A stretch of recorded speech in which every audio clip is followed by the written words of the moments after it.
this, you're gonna need a low step, a stack of books, maybe a yoga block, something that you can put your feet on and elevate slightly. Okay, we're not going as high as like a bench or anything like that. Step stools work, and then I am using a higher end of my lightweight range. So if your light weights are 1 to 5 pounds, then you might want to grab your 5 pound. But we are using a lighter weight here. Okay, so feet are gonna be on the step. Bring it in kind of close to that booty. And then we're gonna find that neutral pelvis, engage our core. So you're thinking about exhale, lift the pelvic floor, tighten those core, deep core muscles, and breathe the rib cage down and back, okay? So your back should automatically flatten without you driving your belly button down. We don't want that. Okay, so big full exhale. Tightening that core, bringing those ribs down, getting that engagement. Notice I'm still completely able to talk to you with that tension in my core, so you're not sucking in. Okay, and then you're gonna hold the dumbbell at the ends, long ways to start. You're gonna hold that tension, so if you need to find it again, go there now. And you're gonna come into that bridge.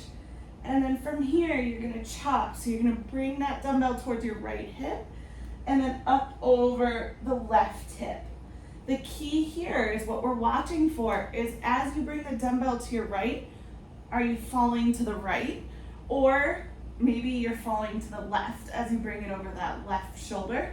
Those are things that we wanna be able to control and avoid, okay? So you're really keeping that core tension.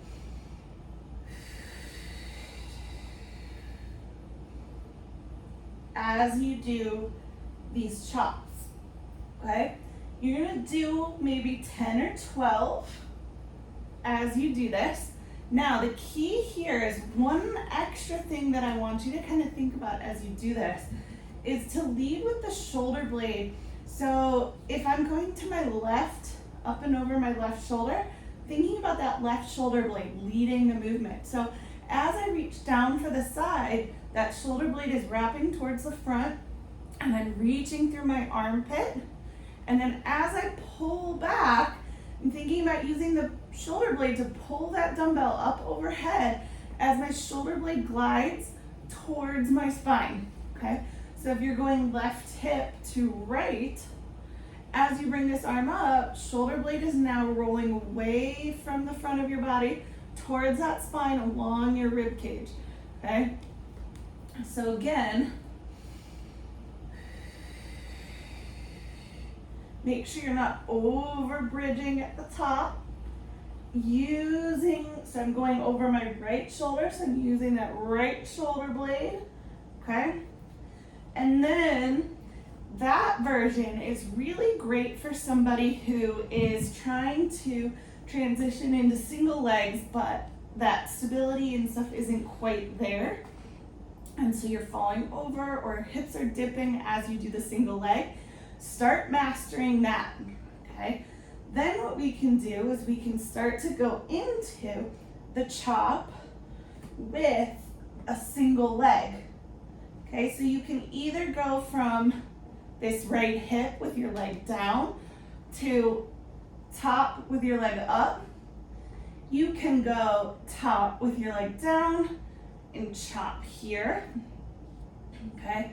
So they're gonna depend on what your body needs for which one feels better or works most effectively for you. Somebody who is maybe upper ab gripping, okay, may want the stretch that you get with this over the shoulder leg down and then crunching those lower abs and obliques to help get out of that upper ab gripping as you come here, okay? And then you can also do so I showed you this side, okay? But now we can also chop here, okay? And do it the same two versions on the other side. So it's all totally gonna depend on what your body and your core needs. This is a really great exercise to help get some freedom and mobility in the shoulders and thoracic spine while stabilizing the core and the lower body, okay?